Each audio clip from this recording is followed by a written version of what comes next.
Yo, guys, welcome back to a brand new video. Today we have my winners and losers of the 2024 NBA Draft. Now, this can be a bunch of things. This can be a specific player, this can be a team, this can be a situation, I guess. I don't know. This can be a bunch of things, though. It's not just specific picks that were good picks or specific picks that were bad picks. It's just the overall winners and losers of the 2024 NBA Draft. Make sure to like and subscribe, go into the description and submit your video ideas, and let's get right into it. Starting off with my first winner, it's going to be the Lakers, and more specifically, JJ Redick and Dalton Connect. Obviously, Dalton Connect, it's well known that this was an absolute steal at pick 17. Some teams were worried about his age. I don't really think you could play that into it, especially because there were some teams in the lottery that were looking to add guys to help them win now. Like the Grizzlies at pick 9, they want to win now. They have a team that's ready to win now. Also, maybe even the Pistons at 5, they're looking to get wins. They're looking to get Cade Cunningham happy so he doesn't request a trade. Other than that, I guess the Rockets at 3, except that was a little bit too early in my opinion. The Thunder at 12. You can argue that, yes, Dalton Connect's older, but he would help a team win now, and that's exactly what he's going to be able to do for the Lakers. And more specifically, JJ Redick, because he got his shooter, and I think he's going to be able to use him in so many different ways. I also think Dalton Connect's a lot more than a shooter. He's a great shot creator. He can score off the dribble very well. Underrated athletically for sure, and even defensively, I think Dalton Connect will bring it as well. My first loser of the 2024 NBA Draft is the Atlanta Hawks selecting Zachary Sachet. Zachary Sachet was my second overall prospect in the draft, but he was nowhere close to the first guy. The first guy was Alex Sarr, and I know it was all the talks about how Alex Sarr didn't want to go to Atlanta. I'm not exactly sure why, because they have the franchise point guard. He used to live there when he was playing with OTE, so that was a little bit confusing. But there's the talks he didn't want to go to Atlanta. He didn't even work out with them. So it would have been pretty crazy if they did pick Alex Sarr at pick 1 because they have no idea what he is like in person because they haven't got their coaches with them. They haven't got him in their facilities. So they didn't even really know like what he's going to be able to bring to the table. So I guess Risashe does make sense, and I guess overall it was the right pick. Them not trading the pick or at least selecting Alex Sarr kind of throws me in a loop because I think that would be better for them in the long run. My next winner is going to be the Utah Jazz and selecting Cody Williams and Isaiah Collier. Obviously, this is a win. Isaiah Collier at pick 29. Insane how he fell all the way there. There's no reason Isaiah Collier should be available at pick 29. And the Jazz got an absolute steal. I like the idea of having a future backcourt of Isaiah Collier and Keontae George. I think Isaiah Collier can end up being a very solid playmaker at the next level. Keontae George, I like as a nice combo guard of the two. Cody Williams, I think he can do a lot on the NBA court. Is he a low volume 3-point shooter? Yes, but the percentage is still all right. It was good last season. It was over 40%, but he's a little non-confident. Like he lacks confidence a lot on the court sometimes. I think even driving to the paint, he's going to lose the ball sometimes. He's definitely going to be more of a projects guy. But I think in the Utah Jazz system, where he's not going to be forced to play so many minutes right away, they have guys above him like John Collins, Taylor Hendricks, maybe Bryce Sensabaugh. We'll see. Obviously, Larry Markkinen, where Cody Williams is going to be able to develop nice on the bench. My next loser of the 2024 NBA Draft is going to be Zach Edey going to the Memphis Grizzlies here at pick 9. I just think the Grizzlies kind of forced it. Even if they wanted to take Zach Edey, if they were in love with Zach Edey, they could have traded down. With the Blazers taking Don't Connect at 7, they were no longer going to take another big man at 14. So I would have maybe looked at the Thunder at pick 12, trade down to there, get your guy in Zach Edey. But picking him at pick 9 when you could have found some centers, whether it's that's in free agency, whether that's in the trade market, it just doesn't make too much sense. And I mean, I didn't even mention his play style. Zach Edey's going to clog up the paint. John Morant, his game is primarily downhill, and with Zach Edey in there, it's going to make it a lot more harder. I didn't really understand the pick at the time. I still don't really understand the pick, and I think the Grizzlies would be a lot better if they looked to just trade for one of the big name centers. Maybe try to acquire an Isaiah Hartenstein, maybe a Mitchell Robinson, Nick Claxton, he's no longer available. They could have tried to trade for Jakob Poeltl on draft night. They had a lot of options, but they kind of just settled and took Zach Edey at 9. I don't really like that. My next winner of the NBA draft is going to be the Timberwolves, taking both Rob Dillingham and Terrence Shannon Jr.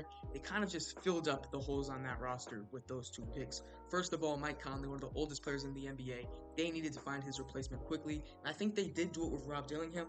I also think that trade might be a little bit iffy in a couple of years with the Timberwolves aren't good by 2031 and 2032. They gave up 2 first-round picks.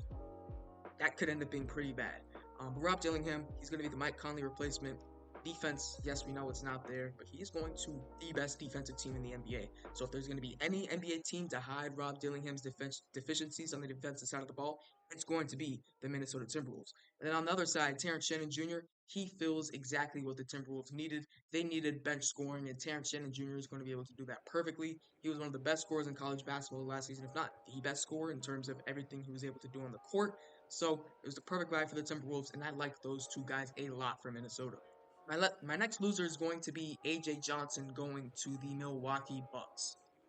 This just made no sense at all, and it was definitely the biggest question of the NBA draft, in my opinion. The Milwaukee Bucks are looking to win right now. Giannis is about to turn 30. Dame already in his 30s. Chris Middleton in his 30s. Brook Lopez in his 30s, even though you guys might move him. Why are we picking an 18-year-old, I believe? Is he 19, 18? Maybe the most raw prospect in this draft class. Why are we picking him at 23? I have no idea. I mean, there's so many NBA-ready guys that are on the board, like a Tyler Kolek. They could have picked a Kevin McCullough. I know he went deep into the second round, but I would have liked him as well. I would have also liked maybe an Isaiah Collier. I mean, you went ahead and picked point guard. Why wouldn't you not go Isaiah Collier here? Isaiah Collier, I know, definitely not the most ready prospect, but he's damn sure ready or more ready than what AJ Johnson's going to bring you. So, don't like this pick at all. Doesn't fit their timeline. I'd like to see this team make a trade because they're not going to be able to compete in the East with the New York Knicks and the Boston Celtics at this point. My next winner is going to be overall the UConn Huskies because they had 4 draft picks, and if Alex Karaban decided to stay in the draft, it would have been 5. Donovan Clingan, he went 7 to the Blazers. Tristan Newton, I think he was 49 to the Pacers. Castle was 4 to the Spurs. And then Cam Spencer was 52 or 53, one of those 2 picks. He went to the Memphis Grizzlies. Starting off with Donovan Clingan, I think the Blazers found their franchise center. He can be the DeAndre Ayton replacement, and I expect them to move DeAndre Ayton going into next season or possibly this offseason. Tristan Newton, I think there's no faults to his game. He's a very solid defender. He's 6'5", by the way. I know he kind of looks short next to 6'6" Stephon Castle, but I'm gonna say he's leaning over a little bit. He's a 6'5" lead guard, with long arms, with a jump shot, with great playmaking abilities and great rebounding abilities. He just plays at his own pace and he does it to perfection. Stephon Castle, we know what he's going to bring. I mean, I've talked about him so much, but he, in my opinion, is the best perimeter defender in this class, and he's going to bring great lead guard to the Spurs because he's going to be able to play that point guard position. That's a very big win for him. If I needed to make a separate page for Stephon Castle, I could. And then finally, Cam Spencer. He's probably going to be that Luke Kennard replacement, possibly. He's a very solid shooter. There's no faults to his shooting. Defense, definitely iffy, but other than that, Cam Spencer is a very solid player as well.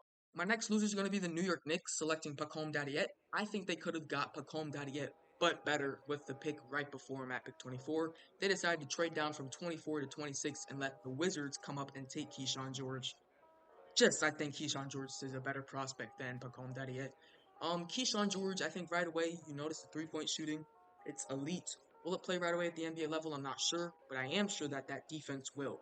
He's going to be definitely more of a raw prospect, but down the line, the Knicks might need to have some of those. And I think if they had Keyshawn George, it would be a lot better than if they had Pacome Dadiet. I don't hate Dadiet, but definitely don't like him as much as I like Keyshawn George. Our next winner is going to be overall the Indiana Pacers second round draft class, or just draft class in general, because they had no first round picks and were still able to fill so many holes on that roster. Starting off with Johnny Furphy, they got him at 36. He's a 6'8" sniper, and he's going to come in right away into that Pacers team and develop in their system. He could be a great mentee to Doug McDermott possibly, and I think overall this is an absolute steal at pick 36. Tristan Newton, like I said before, it was a pick 49. He plays at his own pace and is going to be an elite backup point guard in the league in years to come. There is no fault to that pick. And then finally, we have Enrique Freeman. I believe this was pick 50 right after Tristan Newton, one of the best rebounders in his class at his height. And also, he fills that spot a lot for the Indiana Pacers as well. I like this draft class a lot for the Indiana Pacers. And finally, my last loser is going to be Kyle Filipowski. Not only did he fall to the second rounds, but there's also some weird stuff going on with his family. His girlfriend doing something like grooming him in terms of like into religion or something. I don't really understand, or I do understand, but I'm not trying to explain it too much on the channel. He's like disconnected from his family, and then After all that, he's ending up in Utah. Utah, out of all places. If you read up on it, you understand why Utah is a crazy place for Kyle Filipowski to end up. It's okay though. You know, I've hated on Kyle Filipowski a lot. It's time for me to give him some love. The Jazz got a great player at pick 32. I don't think he'll be anything amazing at the next level, but he's a solid player. So that's going to be it for the video. Hope you guys enjoyed my winners and losers of the 2024 NBA Draft. Make sure to like and subscribe. We're almost to 400 subscribers, so let's get there. And then get to 500, 600, 700, 800, 900, then 1,000. You feel me? So, yeah, get the subscribers up. Thanks for watching this video, and yeah, see you guys next time. Peace.